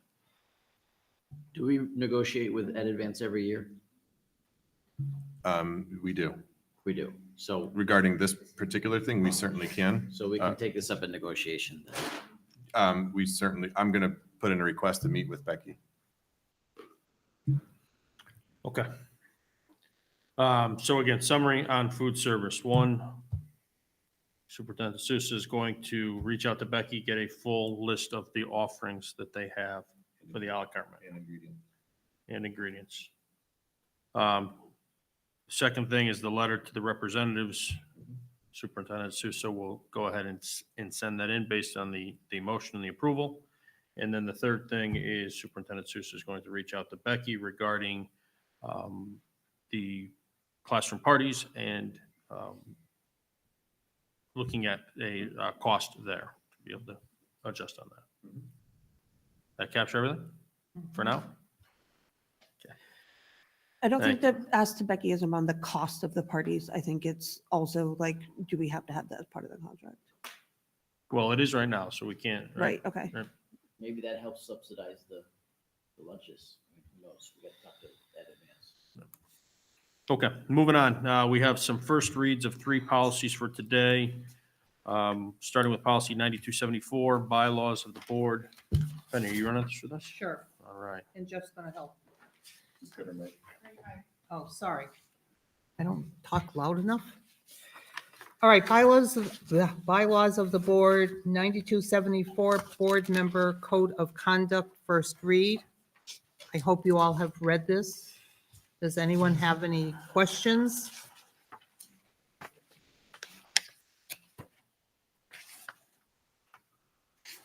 I mean, they gave you a sample bylaw to consider at the end, and I believe this is what we're following, right, Jeff? Correct. So purpose and intent is this to be, to have board members understand their roles, to be more effective in governance, champions of education primarily, and to inform public elected officials of this important role, but also inform the public, hey, if you want to be part of the Board of Education, these are some of the very important pieces that we follow. Regarding code of conduct, it also consolidates all of the pieces. It was all over in our policies. This brings it all into one place. So The only change that I saw quickly was on page 9274 in parentheses B. It says maintain a priority was changed to prioritize and maintain board focus on increasing student learning, and then the rest of it. So we'll have a second read next meeting. The next one is, Before you get off, I'm sorry. what's with all the references to New Jersey? I don't know, this Ref- came from So that's Kate. background just for the subcommittee and the board, just to understand just some other language that is out there. Okay, And who, and this came from CABE, yes. Correct. pages 1 through, I guess, pages 1 through 4 is from CABE. Yes, as background information for consideration of the subcommittee as they are working to tailor it to the needs of our Board of Education here in New Hartford. How does this dovetail with what our current policies are regarding board member behavior? You know, like I saw there's, censure and. Yep, it just brings it into one codified policy versus it being all over the place currently in our bylaws. A lot of it is similar, just some of the language may have changed over the years in terms of what's been given as feedback to CABE that they then consider, they put through their policy committee and then present it to the boards for consideration. It's going to substitute for other policies that we have in our current, that it's going to get rid of some? It would supplant, board governance, the roles, board code of conduct, superintendent relations, admin of policy, and then any sanctions if necessary. So it pulls them all together versus being all over the place in current.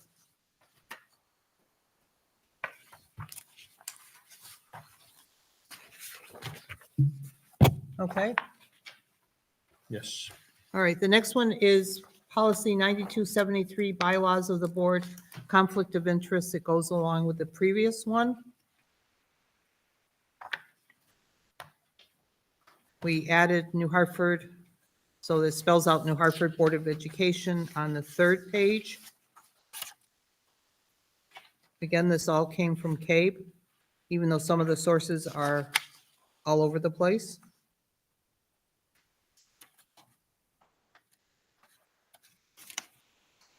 Major drive here, if I could just add, would be that we put the whole before the self when we're meeting together and how we're operating and conducting business. Any questions? The third one is policy 6163.3, instruction, live animals in the classroom.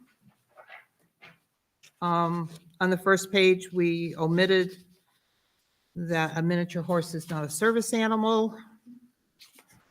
So some people would think that they are, along with peacocks and whatever else, snakes. You should mention that all references to miniature horses Have been removed, yes. We don't have miniature. This really is, just refers to four-legged dogs. On page 3, we added in the director of special education or designee shall respond to that request for bringing in a service animal.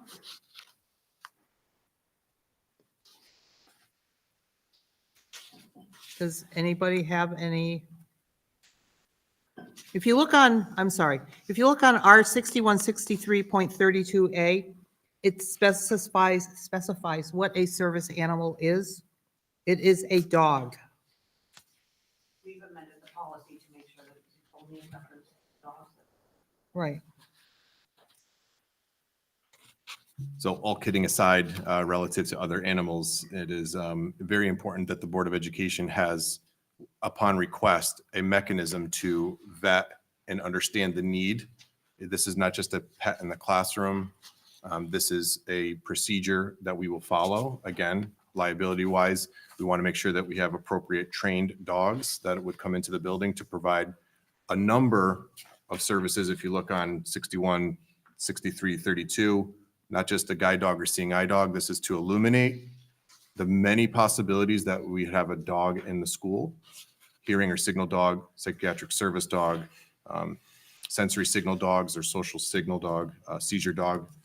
There's a lot that the dogs are trained for to help support students that would need the benefit of having such in the classroom setting.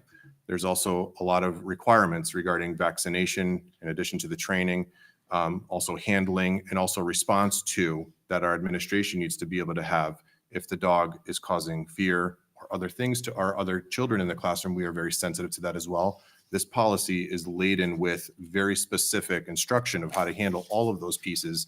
Previous to this, we did not have this in the board, and I have to give a great amount of kudos to our chairman who brought this up for my attention through his constituents in working with other board chairs as well. That's where this came to light. We didn't have such in place, again, to service our students that would have the need.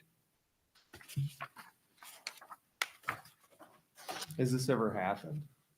Have you ever had a In my service tenure, dog? no. In my tenure, no. I've worked in other districts, absolutely, that we've had therapy dogs in the school. And again, with advanced training, advanced notice to parents, to students in terms of how to respond, and then with students that have fear of animals or anxiety regarding animals, and how do we properly implement such a plan so that we're not causing undue stress for another child that has fears of dogs as well. Frank, to answer your question, 3 or 4 librarians ago at Bakerville School, she brought in her son's service dog because her son was autistic. So a couple of times he would come in along with his service animal into the library down there. And the dog would sit very quietly, and the kids just loved him. The dog, not the child. I'm sure both. I'm sure Oh, both. he was a teenager. Let's be He inclusive. wasn't- Let's be He inclusive, wasn't Penny. the same I'm size sure as both. them. Okay. It was a golden retriever. All right. Sorry. Okay. Let's, Old business. let's move on to old business. Thank you, Penny. Thank you for the comic relief. We need something. We have some second reads of 4 policies for today. So we went through these at the last meeting. Penny will run us through them quickly here, and we need motions and seconds for adoption. All right, so the first one is P 1327, Relations with Youth Organizations. We've all had this to read now for 2 meetings. Is there any questions or changes that you'd like to make? Get a motion to approve. Motion to approve it. Motion by Deirdre. Can I get a second? Second by Frank. Yes. All those in favor, please signify by raising your hand. That is unanimous. The next one is Policy 4222, Para-educators / Title I Para-educators. I get a motion to approve. I'll take a motion to approve it. Second. Motion by Deirdre, second by Tim. Any discussion? All those in favor? Unanimous? The third one is Policy and Regulations 5131.81, Electronic Devices. Motion to approve. So moved. Motion by Penny, second. Any discussion? Seeing none, signify by raising your hand. That is unanimous. The last one is Bylaw 9030, Commitment to Democratic Principles in Relation to Community, Staff, Students. Motion to approve. So moved. Motion by Penny. Do we have a second? I have a second. Second by Deirdre. Any discussion, questions? Seeing none, all those in favor? That is unanimous. Okay. Thank you, Penny. Moving right along, on to item number I, reports. First item here is report for Ed Advance. Deirdre. I don't really have, there's not really much to report out, not much is happening. So I did share so we have that document from January. Yeah. The biggest thing is that all of the executive directors from all of the different desks were able to get together and present the value of what they provide to the state, and there was just a report on how many people they're servicing with their food programs. Ironically enough, we just finished talking about that. Something like 10,000 students are being fed by these guys, so they're reaching pretty far. There's really not much else going on. You had shared with us the January report. This is just the minutes from January. Did we issue that to the rest of the board? That did go out? The minutes. I got the minutes. No, the report. We already did do the minutes with everybody, but did you read the report? If not, we could resend it. I know you sent it to Jeff and I just don't know if we issued I it to the didn't rest of get the it. board. I'll find out. So there's a January report that Ed Advance produces. Deirdre had forwarded it on to the superintendent, Susan, and I apologize for not forwarding it, but we'll get that out to you. And there was pretty much nothing else. I mean, they were on this report, they were reporting that January saw obviously the minimum wage in the state has gone up. And they're dealing with that and the implementation of the new sick leave law, just gone into effect. Something else they've been dealing with, but it's pretty much it. Any questions for Deirdre? Jeff, you have that, right? I sent that you. Yeah, I'll make sure that it's sent out to everyone else and included in the board packet and then logged in at the town hall or town clerk's office. Okay. Second item under reports is Community Outreach Subcommittee. Who's taking that? Tom? We met in January, on January 21st, myself, Penny, Kristen, and Jeff. We discussed the history of the subcommittee and its purpose so that everyone understood what we were there for. I know Jeff, I think this went to everyone, the summary of, we discussed, the need to not operate in a vacuum, which is why the subcommittee was formed. And we, when the subcommittee first met years ago, we just tried to figure out how we can get more people at our meetings, more people engaged with what we do, so we don't operate in a vacuum. We do our self-evaluations. We sit here and pat ourselves in the back without any community input. So, and what's come from that, mostly due to our remote meetings we held over the last 3 or 4 years due to the response to the COVID, we had YouTube views available to everyone now. So Jeff provided the average of 60 or 61 people average viewing our meetings or viewing them later, right? These are total views, not live views. So that's actually, obviously more than the 0 we have here now, which is good.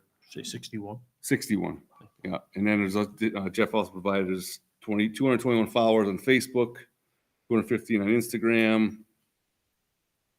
And the town clerk provides additional information to 623 town residents who sign up for the email blast that we get, discussing the various meetings in the town. So that's 623. That's a good reach for that blast that goes out to everyone who signed up for that particular service. We also discussed other ways to advertise our meetings and how to attend them. I've noticed them come through that, the announcement that our meetings are available on Facebook and view them anytime. Time since that meeting, I noticed. We discussed it. So Jeff did a nice job of that. I think, I'm not sure if we did anything with the Friday folders. Yes, it's been in there as well. Okay, we got to put in this from Friday folder information. And Follow us on Facebook, follow us on Instagram, and then you can view as well on YouTube. Yeah. So we're getting it out there that our meetings are more than just, they can be viewed and more than just the seats. And I think, Penny, you had done something with the town chatter. Is that? I Did you- haven't done anything yet, but Okay, I so will. that was discussed to get some advertisement on the local chatter pages.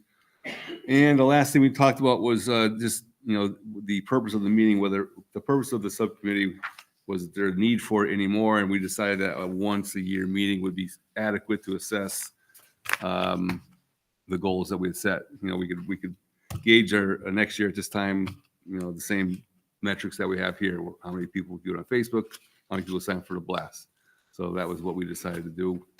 That was before our meeting tonight about the food. So we'll see if that changes that once-a-year meeting, but that's what we decided to once a year follow up on community outreach. Yes.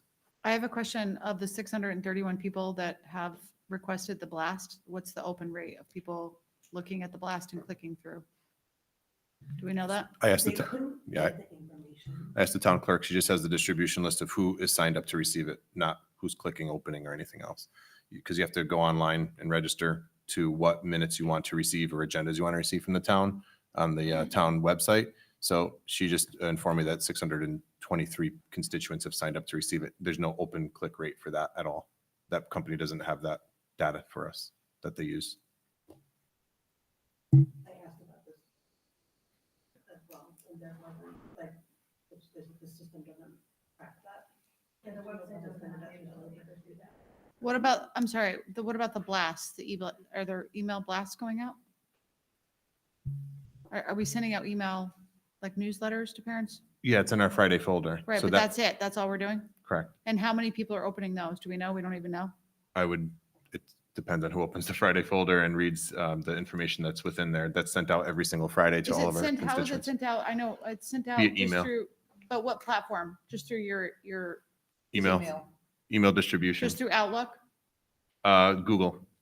We use Gmail as our platform, but it's sent out to all emails that have registered and have enrolled as students here at Antolini, at Bakerville, and at New Hartford. That's how it's sent out. I'm just curious how many people are actually opening them up. People are opening them up. Are they reading it?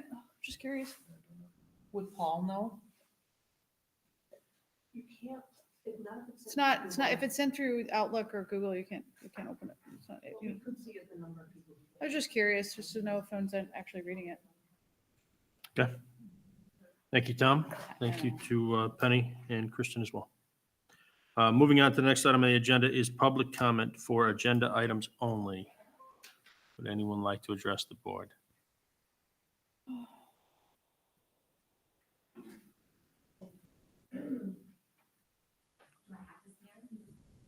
Yes.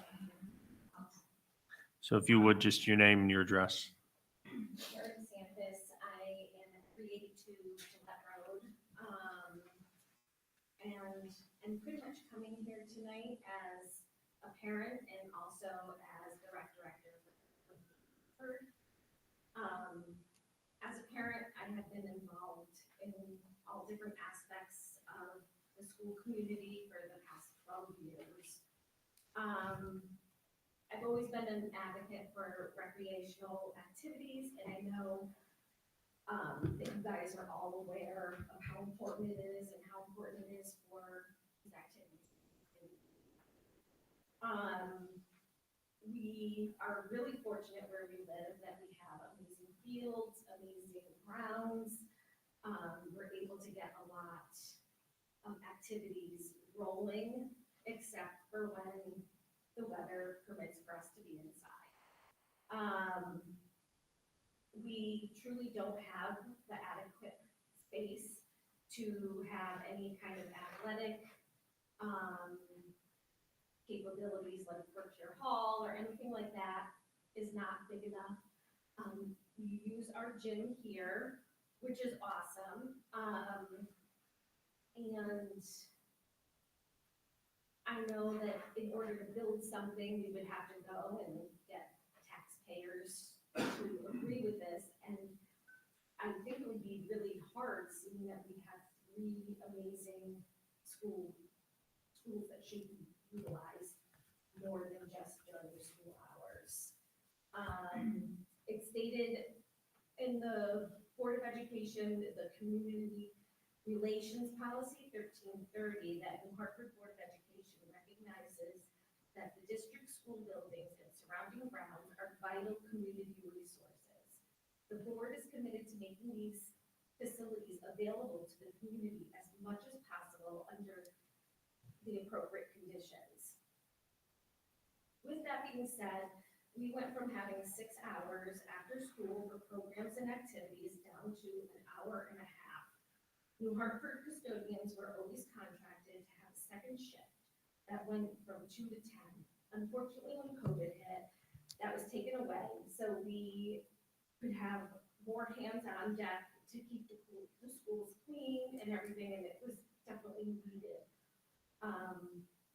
And it just never came back, which is fine, but then at Advance now has the gym use until 5:30, which again, is all great. And Superintendent Souza has been wonderful. I vented this to him. He's probably rolling his eyes in his head right now for me standing here. But it's such an issue when it comes to basketball or any of we're pushing so hard to get these kids, and we had to actually turn them away this year because we did not have enough space to be able to have practices. So instead of having the 6 or 7 teams that we could have had, we only ended up with 5 because there's no way that we could have practices stretch out in that hour and a half time frame to get the parents from work, to get the kids there, and to get the whole practice in. In the beginning of the year, I was told that there was going to be, as you mentioned tonight, the new janitor, the custodian that was hired. And thought that it was a perfect opportunity to maybe not put back the 2 to 10, but maybe like a 1 to 9 or something like that, which I thought was going to be, we discussed it and I thought it was going to be an excellent solution. Unfortunately, for whatever reason, it did not come to reality because of the contract, I believe. So then the other, which leads me back to the policy 1330, use of school facilities. Number 7 states that New Hartford Public School custodian staff or other designated staff by the superintendent has the ability and responsibility for the security of the school facilities when the community groups use it. As a result, a custodian or designated staff member will be assigned for the scheduled use of the facilities outside the organizations. So according to the First Selectman's Office, being a town of New Hartford employee should give me enough credentials to meet the requirements. We are even under the same umbrella for insurance and everything else. I'm asking the board and the superintendent to please consider this request to either have a 1 to 9 shift put in or name myself under the town of New Hartford to be the designated town employee responsible for the security of the school when recreation department runs activities. Thank you. Thank you, Carol.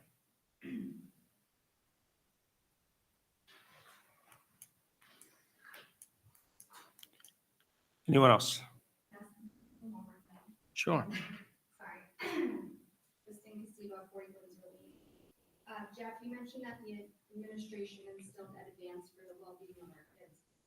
However, I will present you numerous options that are organic, non-GMO, nut-free, dairy-free, dye-free options that are way cheaper than what Ed Advance is proposing. Also, to Penny's point, regardless whether we use Ed Advance or go back to the old ways of having parents bring in the food, the school nurse has to check it, whether we use Ed Advance or not. He still has to check for allergy. We also have to put in an order 2 weeks in advance, which is hard for us to communicate with even if we offer parents a listing of food-safe items would be better than the cost and especially the ingredients that Ed Advance has in their snacks. Like I looked today and I compared Ed Advance snacks that we bought before the classrooms compared to the options that I found, and And the options that I have are all organic, non-GMO, dairy-free, nut-free, all these options that I can submit. And then, you guys mentioned community and outreach. I think, I'll have to say, I feel like 60% of parents do not live in Friday folder. And I think the text message would probably be best because a lot of families, and we found this in PTO too, it's really hard to engage with parents. They don't have Facebook. A lot of parents don't use Facebook or Instagram. I mean, my kids have been a part of this school for 6 years now, and I rarely open the Friday folder. I think there's just a lot of information, or if it was in the first email instead of opening the folder to click a bunch of links, it would be easier. Thank you. Anyone else? Okay, seeing none. Our next item on the agenda is executive session. So can I get a motion to enter executive session at 9:01? I'll make a motion, we go into executive session at 9:01 PM and invite Superintendent Souza to join us. I second that. Thanks, Frank. Right? Yep, motion by Penny, second by Frank. All those in favor? That's unanimous. Thank you. Thank you all.